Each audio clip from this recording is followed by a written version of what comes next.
सब कॉन्सेप्ट पढ़ा। तो फास्ट आमर रोचे संतुलित और असंतुलित बल। देन आमे पढ़ा न्यूटन को गतिर नियम। एतिर आमर 3टी न्यूटन गतिर नियम अच्छी आम से विषय आलोचना करवा। देन तापर आमर रोचे संवेगर संरक्षण। तो आज क्लास रे आमे पढ़ा संतुलित और असंतुलित बल। आमे देखिबा विथ एग्जांपल संतुलित बल कौन और संतुलित असंतुलित बल भितर तांकर कौन संपर्क रही। गोटे वस्तुटी गतिशील करने के प्रकार बल दरकार यही सब विषय आमे आज पढ़ा। तो आस तो तमे माने जो पिक्चर एयर देखी पारुथबो गोटे ट्रॉलीटी अच्छी पिलाटी ताकू ठेले ठेले ठेली ठेली नहीं जाउची। आमे गोटे वस्तु गतिशील करिया पई आमे कोन कार्य करताउ। आमे ठेलिबा किबा टाणिबा किंबा आघात करिबा एई तीनटा करिया फल रे गोटे वस्तु गति करिथाए। तो सेही भली भाबरे तमे जो पिक्चर सी देखी पारुथबो गोटे हॉकी बॉलटी पड़ी पिलाटी ताकू हॉकी स्टिक रे आघात करुची जहा फल रे से बॉलटी गति करुची। तो वस्तुटी को ठेली टाणिबा आघात करी सेमानंकर स्थिरावस्था रे परिवर्तन हुए वस्तुटी गति करे। तो आमे कौन जानिलु जे बाह्य बल प्रयोग रे गोटे वस्तु को आमे गतिशील करि परिबा। सेही परि भाबे जदि गोटे फुटबॉल गोटे पिलाटी खेलुची बॉलटी आसिला से ता गड़ साहाय्य से बॉलटी को अटकेई देला तो तार गतिर परिवर्तन हैला। स्थिर स्थिर वस्तु गतिशील होउची गतिशील वस्तु स्थिर होउची। तो आमे कौन कहि परिबा बलर प्रयोग करी वस्तुर गति को क्षिप्रतर बा धीर करि परिबा। बल प्रयोग द्वारा वस्तुर गति दिगरे मध्य परिवर्तन करा जाय पारिबो। सेमतिका तमे जो देखिथियो आमे कार चलाउछु आमे स्टीयरिंग यूज करछु कोन पई तो आमे हमर बल प्रयोग करिकी गोटे वस्तुटा जाउची सरल रेखा रे तार आमे दिग परिवर्तन करि पारछु। सेही परि भाबरे जति बेले मा घरे अटा चकटौचंती गोटे अटार गोटे आकार थाए तो ताकू आमे बाह्य बल प्रयोग करिकी से अटार आकार रे परिवर्तन करूछु। गोटे स्प्रिंग अछि ताकू आमे जोर से टाणुछु उभय पार्श्वरु तो स्प्रिंग रो आकार रे परिवर्तन होउछि। तो आमे कोन कहि परिबा गोटिए बाह्य बल प्रयोग करी वस्तु को गतिशील बा धीर करि परिबा। बल द्वारा वस्तुर गति रे दिगरे परिवर्तन कर जाय पारिबो। बल प्रयोग करी वस्तुर आकार आकृति रे मध्ये परिवर्तन कर जाय पारिबो। तो आमे वर्तमान देखिबा संतुलित और असंतुलित बल कौन सो देखिबा। तो तमे देखि पारथुबो एठी हमर भू समांतराल भाबरे गोटे काठ खंड पड़िछि गोटे टेबुल उपरे। तो यार आमर जो डाहाण पार्श्व रे गोटे एक्स सूताटे लागिछि तो यार जो बाम पार्श्व रे गोटे वाई सूताटे लागिछि हैला। तो एई दुटी सूता से काठ खंड रे दृढ़ भाबरे लागिछि। तो आमे जेते बेले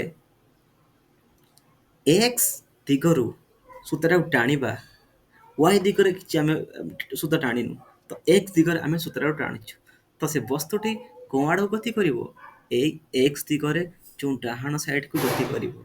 किंतु जेते बेले सेही परि भाबरे आमे जेते बेले आमे वाई दिगरे सूताटा टाणिबा एक्स दिगरे आमे टाणिबुन छाडी दबु तो सेते बेले से वस्तुटी वाई दिगरे गति करूछि।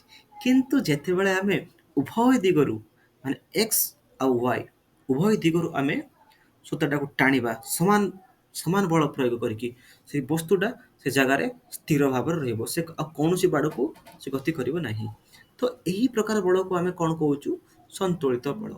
जेते बेले गोटिए वस्तु उपरे एक रु अनेक बल प्रयोग करा जिवो आ से वस्तुटी हमर स्थिर अवस्था रहइबो सेही प्रकार बल को आमे कोन कहउछु संतुलित बल। किंतु आमे जेते बेले एक्स रो भी सूता टाणुछु वाई रे भी सूता टाणुछु किंतु एक्स रे टिके अधिक जोर टाणुछु वाई रे टिके कम टाणुछु सेते बेले वस्तुटा एक्स आड़ गति करिवो। एठी हमर वस्तु ऊपर संतुलित बल प्रयोग हो नाही किंतु काहेकि ना वस्तुटी गतिशील करूछु आमे एक्स दिगरे अधिक बल प्रयोग करूछु तो एई प्रकार बल को आमे कोन कहउछु असंतुलित बल। जदि आमे कहजिवो संतुलित बलर डेफिनेशन लेख किंबा असंतुलित बलर डेफिनेशन लेख आमे कोन लेखिबा जदि गोटिए वस्तु उपरे एक बा अनेक बल प्रयोग होउची और वस्तुटी गति करूची सेही प्रकार बल संतुलित बल कर असंतुलित बल कहबा और जदि वस्तुटी स्थिर रहउची से प्रकार बल को आमे संतुलित बल कहबा।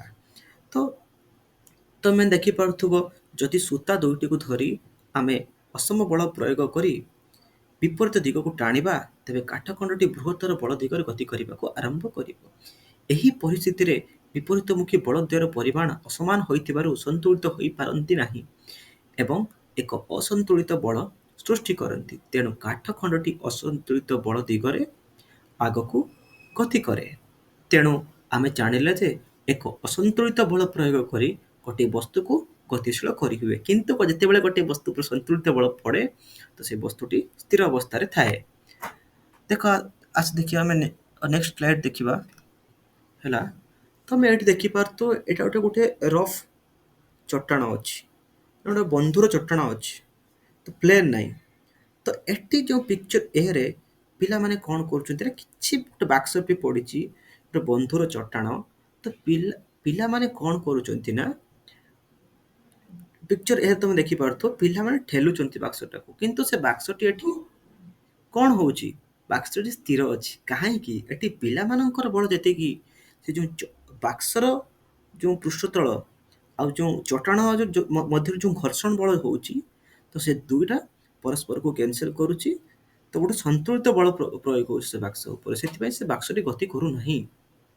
କିନ୍ତୁ ତମେ ପିକ୍ଚର ବିରେ ଦେଖିପାରୁଥିବ ବଳ ଯେତେବେଳେ ପିଲାମାନେ ଅଧିକ ବଳ ପ୍ରୟୋଗ କରୁଛନ୍ତି, ତ ସେ ବାକ୍ସଟି କ'ଣ ହେଉଛି, ତଥାପି ଘୁଞ୍ଚୁ ନାହିଁ, କାରଣ ଘର୍ଷଣ ବଳ ଏ କ୍ଷେତ୍ରରେ ମଧ୍ୟ ଠେଲା ବଳକୁ ସନ୍ତୁଳିତ କରୁଛି। ଏଠି ବି ସେ ଘର୍ଷଣ ବଳ ସମାନ କଲା, କିନ୍ତୁ ଯେଉଁ ତୃତୀୟ କେସରେ ପିଲାମାନେ ଆହୁରି ଅଧିକ ବଳ ପ୍ରୟୋଗ କଲେ, ଘର୍ଷଣ ବଳ ଠାରୁ ଅଧିକ ବଳ ପ୍ରୟୋଗ କଲେ, ସେତେବେଳେ କ'ଣ ହେଉଛି ନା, ସେ ବାକ୍ସ ଧୀରେ ଧୀରେ ଗତି କରିବାକୁ ଆରମ୍ଭ କଲା। କାହିଁକିନା ଏଠି ଘର୍ଷଣ ବଳ ଅପେକ୍ଷା ପିଲାମାନଙ୍କର ବଳ ଅଧିକ।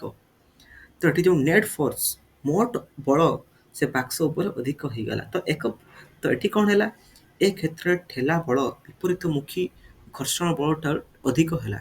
ତ ଏହା ଯୋଗୁଁ ମୋଟ ଅସନ୍ତୁଳିତ ବଳ ବାକ୍ସ ଉପରେ କାର୍ଯ୍ୟ କଲା। ତେଣୁ ସେ ବାକ୍ସ ଅଧିକ ବଳ ଦିଗରେ ଅର୍ଥାତ୍ ଠେଲା ବଳ ଦିଗରେ ଗତିଶୀଳ ହେଲା। ଓକେ, ତ ଆସ ଦେଖିବା ଆମେ ନେକ୍ସଟ ସ୍ଲାଇଡ୍। ତ ତମେ ଦେଖିଥିବ ଯେତେବେଳେ ଆମେ ସାଇକେଲ ଚଲାଉଛୁ, ଆମେ ଯେତେବେଳେ ପେଡାଲ ମାରିବା ବନ୍ଦ କରିଦେବା, ସାଇକେଲଟି ଧୀରେ ଧୀରେ ସ୍ଥିର ହେଇଯିବ। ସେହିପରି ଭାବରେ ଆମେ ଯେତେବେଳେ ବାଇକ୍ ଚଲାଉଛୁ, ସେତେବେଳେ ବି ଆମେ ଇଞ୍ଜିନ୍ ବନ୍ଦ କରିଦେବୁ, ସେ ଧୀରେ ଧୀରେ ସ୍ଥିର ହେଇଯିବ। କାହିଁକି ଏମିତି ହୁଏ? କେହି କହିପାରିବ? ହଉ, ଆସ ଆମେ ଦେଖିବା। ସାଇକେଲ ଗତିକୁ ବଜାୟ ରଖିବା ହେଲେ ଆମକୁ ଅବିଚ୍ଛିନ୍ନ ଭାବେ କଣ୍ଟିନ୍ୟୁଅସଲି ପେଡାଲ ମାରିବାକୁ ପଡ଼ିବ। ସେଇଭଳି ଆମର ଯେଉଁ ବାଇକ୍ରେ ରହୁଛି ଇଞ୍ଜିନ୍ ଗୁଡ଼ା, ସେ ବାଇକ୍କୁ କଣ୍ଟିନ୍ୟୁଅସଲି ବାହ୍ୟ ବଳ ପ୍ରୟୋଗ କରନ୍ତି। ଯେତେବେଳେ ପର୍ଯ୍ୟନ୍ତ ଆମେ ଗୋଟେ ଅସନ୍ତୁଳିତ ବଳ ସେ ବସ୍ତୁ ଉପରେ ପ୍ରୟୋଗ କରି ଚାଲିବା, ତ ସେ ବସ୍ତୁଟି ଗତିଶୀଳ ଅବସ୍ଥାରେ ରହିବ। କିନ୍ତୁ ଏହା ସର୍ବଦା ସତ୍ୟ ନୁହେଁ। କାହିଁକି? ଏଠି ଆମର ଅପୋଜିଂ ଫୋର୍ସ ଗୋଟେ ଅଛି, ଘର୍ଷଣ ବଳ। କିନ୍ତୁ ଯଦି ଆମର ଘର୍ଷଣ ବଳ ନ ରହିବ, ଗୋଟେ ସମବେଗରେ ଗତି କରୁଛି, ସେ ବସ୍ତୁଟି ଗତି କରି ଚାଲିବ। ଯେତେବେଳେ ଗୋଟିଏ ବସ୍ତୁ ଉପରେ ପ୍ରଯୁକ୍ତ ଠେଲା ବଳ, ଘର୍ଷଣ ବଳ ସନ୍ତୁଳିତ ହୋଇଯାନ୍ତି, ସେତେବେଳେ ବସ୍ତୁ ଉପରେ କୌଣସି ଅସନ୍ତୁଳିତ ବଳ କାମ କରେ ନା ଓ ବସ୍ତୁ ସମବେଗରେ ଗତି କରେ। ଏଥିରୁ ଜଣାଗଲା ଯେ ବସ୍ତୁ ବାହ୍ୟ ବଳ ବିନା ସମବେଗରେ ଗତି କରିପାରେ। ଯେତେବେଳେ ଏକ ଅସନ୍ତୁଳିତ ବଳ ବସ୍ତୁ ଉପରେ କାର୍ଯ୍ୟ କରେ, ସେତେବେଳେ ବସ୍ତୁର ବେଗରେ, ଗତିର ଦିଗରେ ବା ଉଭୟରେ ପରିବର୍ତ୍ତନ ଆସେ, ବସ୍ତୁ ତ୍ୱରାନ୍ୱିତ ହୁଏ। ତେଣୁ ଗୋଟିଏ ବସ୍ତୁକୁ ତ୍ୱରାନ୍ୱିତ କରିବା ପାଇଁ ଏକ ଅସନ୍ତୁଳିତ ବାହ୍ୟ ବଳର ଆବଶ୍ୟକ ହୁଏ। ତ ଆମେ ଏ ଯେଉଁ ପଢ଼ିଲୁ ସନ୍ତୁଳିତ ଅସନ୍ତୁଳିତ ବଳ, ସେଥିରୁ ଆମେ କ'ଣ ସବୁ ଜାଣିଲୁ? ଯେତେବେଳେ ପର୍ଯ୍ୟନ୍ତ ଅସନ୍ତୁଳିତ ବଳ ବସ୍ତୁ ଉପରେ କାର୍ଯ୍ୟକାରୀ ହେଉଥାଏ, ସେତେବେଳେ ପର୍ଯ୍ୟନ୍ତ ବସ୍ତୁର ବେଗରେ ବା ତାର ଦିଗରେ ଉଭୟରେ ପରିବର୍ତ୍ତନ ହେଉଥିବ। ଆଉ ଯଦି ଅସନ୍ତୁଳିତ ବଳ ଅପସରି ଯାଏ, ସେତେବେଳେ ବସ୍ତୁଟି ଯେତିକି ପରିବେଗ ହାସଲ କରିଥିବ, ସେହି ପରିବେଗରେ ଗତି କରି ଚାଲିବ। ତେଣୁ ବାହ୍ୟ ବଳ ବିନା ବସ୍ତୁ ଗତି କରିପାରେ। ଏହି ଗତିଟି କେଉଁ ପ୍ରକାର ଗତି ହୋଇଥାଏ? ନା ସମଗତି ହୋଇଥାଏ। ଓକେ, ତ ଆଜି ପାଇଁ ଏତିକି ଥାଉ। ଆମେ ନେକ୍ସଟ କ୍ଲାସରେ ଦେଖିବୁ ନ୍ୟୁଟନଙ୍କ ଗତିର ନିୟମ।